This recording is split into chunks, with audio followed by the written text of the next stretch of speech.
Hey everyone, good afternoon. तो अभी 12 बजे हैं और मेरा डे अभी स्टार्ट हो रहा है, लेकिन जो स्टडी का टाइम है वो 2 बजे स्टार्ट होगा।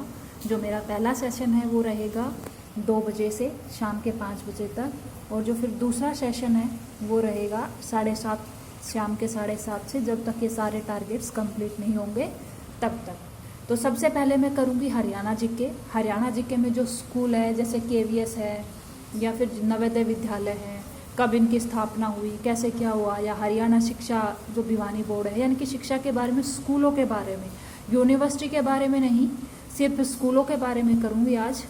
उसके बाद 50 MCQ, एक रिसोर्सेज पूछ रहे थे, तो मैं जो ये हरियाणा जीके है, जो थ्योरी है वो मैं फॉलो कर रही हूँ, विद्यापीठ पब्लिकेशन की बुक है उसको, लेकिन मेरे पास ओल्ड वाला एडिशन है तो उसमें कुछ कम भी है, यानी कि 1-2 फैक्ट्स में कम होते हैं।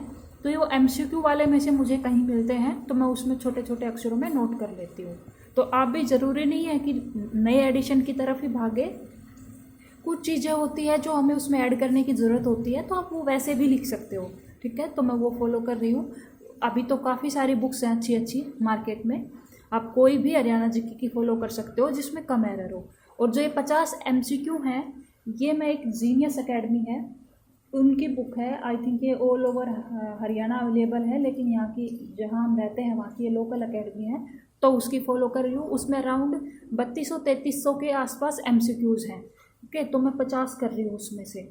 उसके बाद करूँगी ज्योग्राफी में भारत का परिचय, लूसेंट बुक से। उसमें दिखने में वो सिर्फ एक पेज दिखता है कि भारत का परिचय एक पेज दिख रहा है, लेकिन उसमें बहुत सारे फैक्ट्स हैं। अगर वो भी कर लिया जाता है तो बहुत हो जाता है भारत के बारे में, यानी कि सीमा कितनी है, उत्तर से पश्चिम, दक्षिण, पूर्व, ये जितनी भी वो हैं, समुद्री किसके कितने राज्य हैं, तटरेखा कितनी है, वो जो सब है वो उसके बारे में, ठीक है।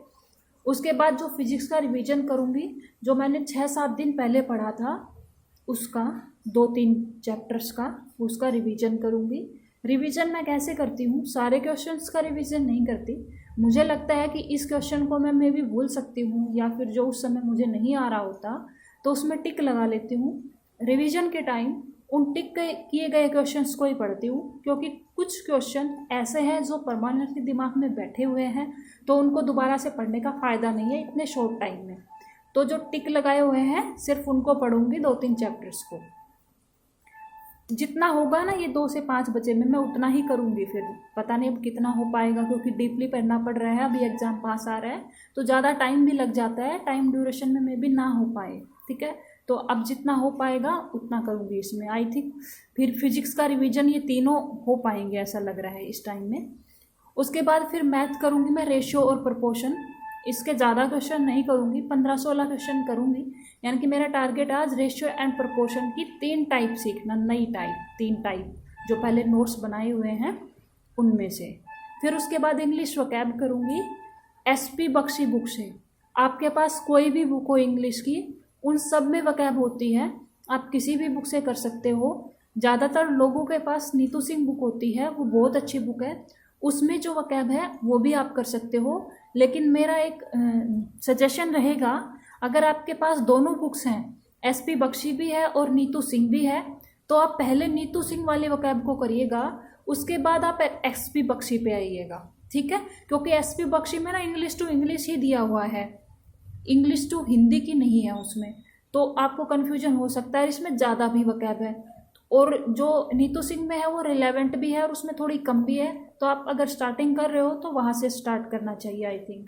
फिर रीजनिंग में मैं एक मॉक टेस्ट करूँगी, जो SSC के 25 मार्क्स का कोई भी प्रीवियस ईयर का आया हुआ होगा वो, क्योंकि रीजनिंग पढ़े काफ़ी दिन हो गए, तो एक इसमें सारे चैप्टर्स के क्वेश्चंस आ जाएंगे, 1-1, 2-2।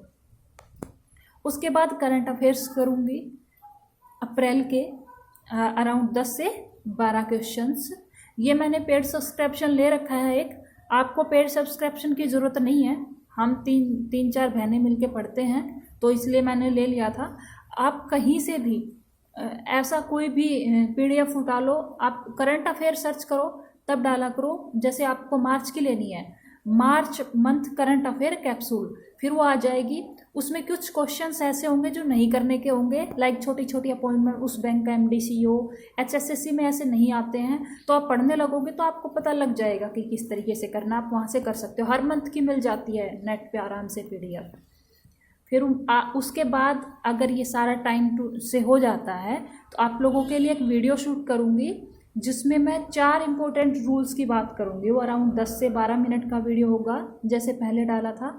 तो आप अगर देखना चाहो तो इसको देख सकते हो, शाम को ये आपको मिल जाएगा, ठीक है। आज रात को या दिन में कभी भी मिल जाएगा। मुझे इसको शूट करने में मतलब जितना टाइम का होगा उतना ही टाइम लगेगा, क्योंकि कंटेंट ऑलरेडी मेरे नोट्स में लिखा हुआ है, ठीक है। तो ये मेरा आज का टाइम टेबल था।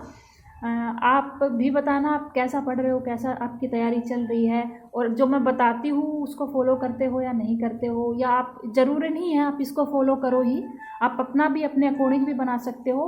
इसको थोड़ा सा आप देखोगे तो आपको एक कंपटीशन की फीलिंग आएगी कि हाँ सब लोग पढ़ रहे हैं तो हम भी पढ़े, कुछ ना कुछ पढ़े। जैसे आपको स्कूल्स अच्छे से याद हैं तो आप हरियाणा जीके में कोई एक अलग टॉपिक ले सकते हो, ज़रूरी नहीं है कि आप यही पढ़ो। या आपने भारत का परिचय अभी 3-4 दिन पहले पढ़ा था तो आप कोई ज्योग्राफी का एक टॉपिक कोई और उठा लो जो इसका प्रपोर्शन हो, है ना। तो इस तरीके से आप अपना पढ़ सकते हो। आज का मेरा ये टाइम टेबल रहेगा। Thank you so much.